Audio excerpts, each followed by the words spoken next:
Alright, Nocturne. I'm going to go ahead and start saying that there are two different versions of this game. There's regular Nocturne, and then there was Maniac's Edition. Maniac's Edition has 5 additional dungeons, it has an extra ending, it has Dante from the Devil May Cry series, and it has Raida Kusunoha from the Devil Summoner series, depending on which country you live in. And for this review, we're going to assume that I'm talking about Maniac's Edition, because if I remember correctly, that's the easiest version to find in the States. I don't know about other countries, but I know that it's most easiest to find in the United States, or you can get it off Amazon. Either way, review is about to start. I'm going to start off by saying that this review does have a bit of spoilers in it, but I'm going to say when those parts are coming up. Like now, there'll be a little notification up on the screen, and when they will end, and there will be a little end notification up on the screen, just like now. So, you start off the game as this kid going to visit his teacher at a hospital, and things escalate pretty bad. You know how most games have the hero trying to save the world and all? Yeah. At the start of the Nocturne, the world is already pretty much fucked. Everybody but you, your teacher, your 2 friends, and this asshole are all fucking dead. Oh, and this guy, Hijiri. Later on in the game, it's revealed that Hijiri is actually the reincarnation of Aleph, who's the protagonist of the second Shin Megami Tensei game. His whole deal is that he was cursed by God for his transgressions. He killed Lucifer, Satan, and Yahweh with just a sword and a few demons. Jesus fucking Christ. Anyways, you get saved by this kid who's actually Lucifer, Lord of Darkness. Now you're probably thinking, but didn't you just say that Lucifer got killed by Aleph? He did, but this is explained by the Amala network. Imagine a whole bunch of separate worlds that are slightly intertwined with each other. That's basically what the Amala network is. It hasn't been fully explained, but it's a safe bet to say that Shin Megami Tensei 2 happened in another world. And the whole deal about the world ending in this game, that's actually called the Conception. The world ends so it can be reborn. And that's happened many, many times already. In the center of this vortex world, which is the result of the conception, is this thing called Kagatsuchi. Kagatsuchi isn't really the god, or Yahweh, but he's like the seed of life for the new world. The world is created when a human develops a reason, and they reach Kagatsuchi to create a world to their liking and ideals. Anyway, that's the basic plot, but let's get down to the gameplay. Nocturne uses a press turn system, where it gives you an amount of turns equal to the amount of demons in your party, including yourself. The maximum amount of demons you can have with you is 3, but that doesn't include yourself. Each action you take takes up 1 press turn, but if you score a critical hit or you exploit a weakness, that gives you half a press turn. You can also choose to skip a turn, which only uses half of a press turn. The main character, or demi-fiend, or Hitoshura, whatever you want to call him, can attack also. He can defend, he can use skills, and he can run, just like his other party members. But he can also use items and talk to enemy demons, something his teammates cannot do. When you want to talk to a demon, that's called negotiation. Negotiations involve the demons mooching off of you as much as they can. They might ask for a bunch of maka, which is money in this game, or they might ask for some of your health or magic points, or maybe some items. If they don't just leave and decide to freeload off you, or they decide you're not strong enough, which is level dependent, they might ask you some questions that don't really make sense. If you tell them what they want to hear, they will join your party and you've got a new demon buddy.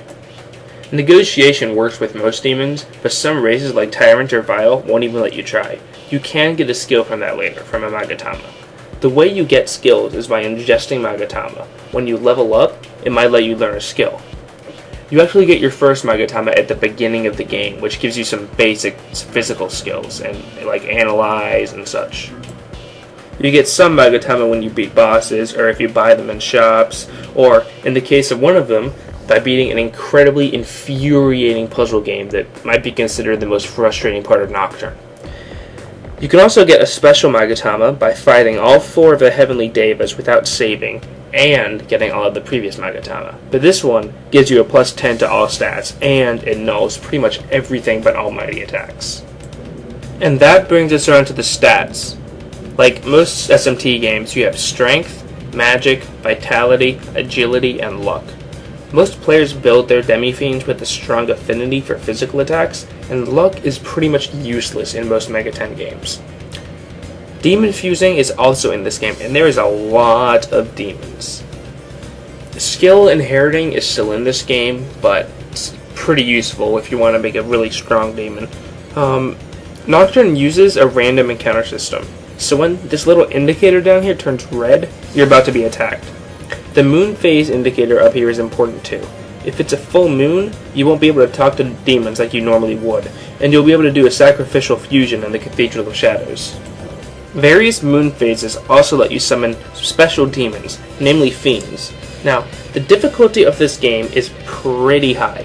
When I first played, I was getting my ass handed to me by low-level demons. The first real challenge in this game is Matador. If you're someone who's just entering the Shin Megami Tensei series, or you've only played Persona 3 or 4, this guy is a real wake-up call. You'll need to learn how to use buffs, fuse demons that know certain elements, and get a decent skill set from here on out. There's a lot of good skills to get, but the most powerful combo is probably Focus followed by a Frey Kugel, though buff and debuff skills like Warcry and Fog Breath are great. That pretty much covers it for the gameplay and mechanics, so I should get around to the actual review. The gameplay is fantastic. The turn press system works great, and everything about this is amazing, though Hito Shura does move kind of sloppily at first, but you get used to it. The graphics in this game are incredible. This game came out in 2004, and it still looks good. A lot of the demons in this game are new, or have been greatly redesigned. The scenery is great, and every location has its own feel and atmosphere to it. This is aided mainly by the soundtrack, which is just phenomenal. There's a bunch of different random encounter tracks, character themes, atmospheric music for just about every area. There's actually over 70 tracks on the official soundtrack. Crazy stuff. The story is also just great, but I don't want to go any more in depth on that than I have to. But things do get a little sad later on in the game, but that's pretty much like most Shin Megami Tensei games. It's also got pretty good replay value. You can beat the game and then start over for a new game plus, which lets you retain your compendium data and gives you the ability to play the game from a first-person perspective, like the original Shin Megami Tensei games. It doesn't give you as much incentive as replaying Persona 3 does, where you keep just about everything, but it's worth playing. Overall consensus on Nocturne? Fucking buy it. It's so fucking good. It is one of the best games I've ever played. Probably one of the best. I know that sounds redundant, but it's probably one of my 3 favorite games of all time. And that's up there with Super Metroid. And you know how big that game is. Just fucking buy it. Go on Amazon, go to GameStop, though I don't really like GameStop. Go there if you have to. Borrow it from a friend. Emulate it if you have to. It's amazing. If you like turn-based games, if you like mythology, if you just like the music, if you like skeletons, there's a lot of skeleton-looking dudes in this game, just play it. That's all for the review on Nocturne. I'll see you guys eventually for maybe a Metroid Prime review, maybe Cave Story. Send me a message on YouTube, send me an ask on Tumblr, tell me what games you want to see me do review, and I will consider them, and I will probably do them, assuming I played it, or can play it.